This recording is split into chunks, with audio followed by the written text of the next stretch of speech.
Ahora lo que vamos a hacer es, vamos a hablar de el romanticismo. Como sabemos, el romanticismo es un movimiento, porque termina en ismo, si nos vamos a la separación de las palabras. Es un movimiento, sí. ¿Y qué surge con este movimiento? ¿O qué onda con este movimiento? Este movimiento es un movimiento que nace ahí en el siglo XVIII en dos lugares del mundo. Surge en Alemania y en Reino Unido. ¿Qué ocurre con el Renacimiento? Pues el Renacimiento viene de este panorama. Como vemos, este panorama, ¿qué es? Es una guerra.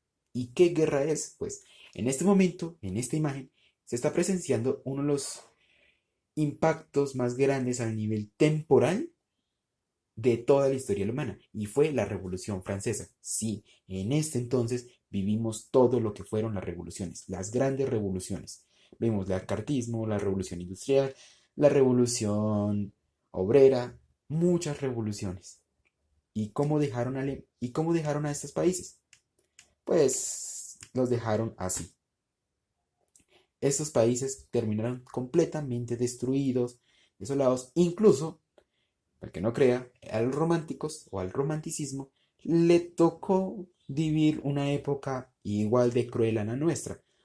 Obviamente en ese entonces no se llamaba coronavirus, en ese entonces le llamamos coronavirus, pero en ese entonces le llamaron la peste negra. Vivieron la caída de Constantinopla, que fue otro detonante para lo que vamos a llamar la Ilustración, que es donde también se va a situar dentro de un orden cronológico a al romanticismo. Entonces, ¿qué tenemos hasta el momento? Hubo una Ilustración, hubo unas revoluciones y hubieron muchos asesinatos, mucha muerte, muchas masacres. Y esto es lo que va a proponer el romanticismo. En la Ilustración, todo, todo, absolutamente todo se estaba basando en la razón. La razón había pasado a ser el punto clave de la sociedad. Y aquí vemos a muchos grandes pensadores como Kant, como lo fue, eh, como lo fue Descartes, Da Vinci y muchos otros más. Pero entonces volvamos a qué fue el romanticismo. El romanticismo hace alusión a aquellos personajes que, como ya lo estaba diciendo, dejan a un lado ese boom de la revolución del pensamiento y dicen, no vengan, el mundo está hecho un asco, el mundo es una porquería, el mundo está acabado.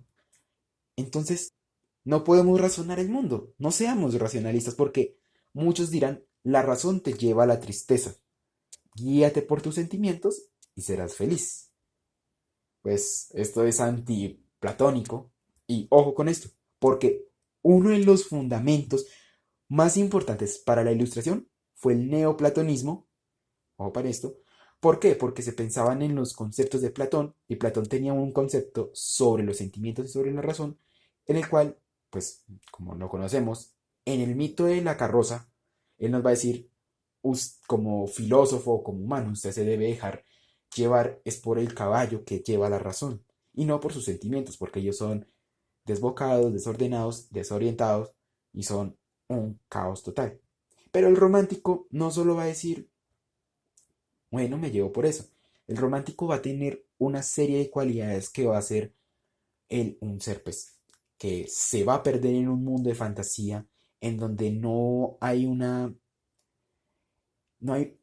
cercanía a este mundo por la destrucción que hay en él. Él va a decir, este mundo está perdido y va a generar otro mundo a donde casi todo es perfecto. Va a tener una extraña cercanía a lo que es la muerte y el amor.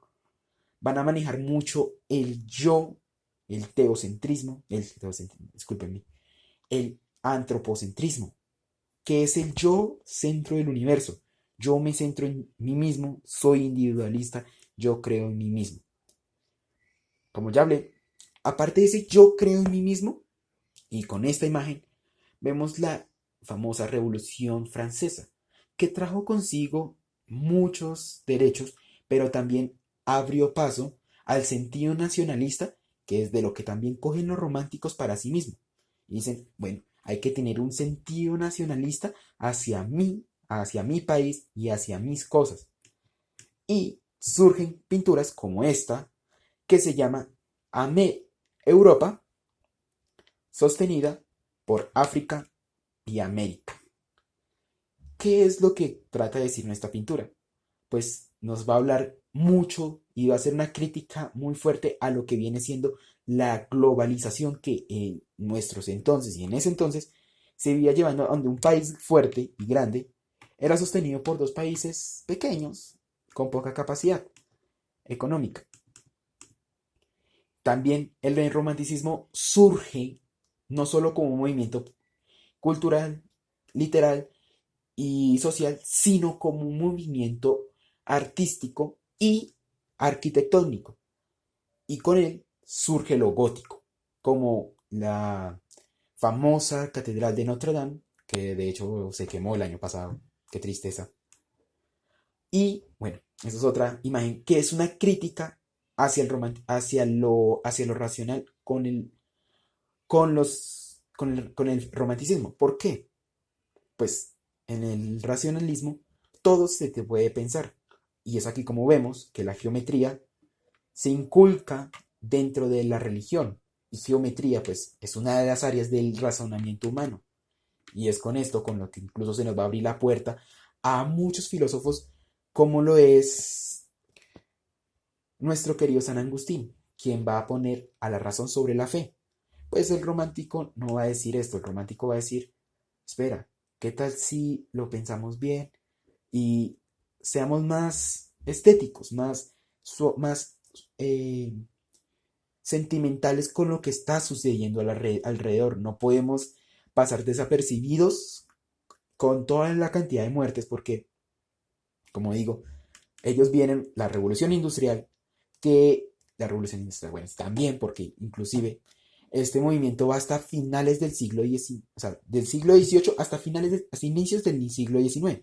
Y en el siglo XIX, ¿qué vimos? Vemos el cartismo, fue la manera en la cual muchos obreros se rebelaron contra el maquinismo y la revolución industrial. Pero la más fuerte fue esta, la Revolución Francesa, que es donde hay demasiadas muertes y prácticamente da el paso a la margen de que en el mundo está pasando muchas cosas malas y bueno, no hay que ser tan cerrados con esto. Y otra imagen es esta, que fue la inicial, que inicia todo el periodo de la Ilustración. Y como sabemos, la revolución se gana mediante la guerra.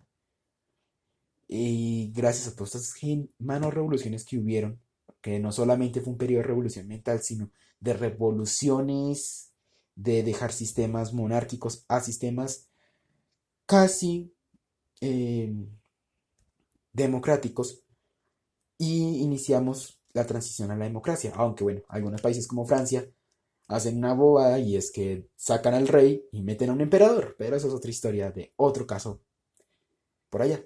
Y surge la pregunta, ¿será lo mismo ser romántico y el romanticismo? Pues sí y no. El romántico es aquel ser que vive abstraído dentro de los poemas, abstraído dentro de un romance, una ilusión que se crea del ser humano. Y el romanticismo es el movimiento literario que acoge a toda esta mano de escritores. Escritores como Becker, como lo son Edgar Allan Poe, son grandes eh, expositores de este romanticismo y decadencia, porque también dentro de ellos, o dentro de sus poemas, ellos sufren una decadencia por culpa de toda esa destrucción. Ellos no ven al mundo completo, sino el mundo fraccionado en partes. A continuación les leeré un poema de Becker para demostrar cómo se ve su decadencia.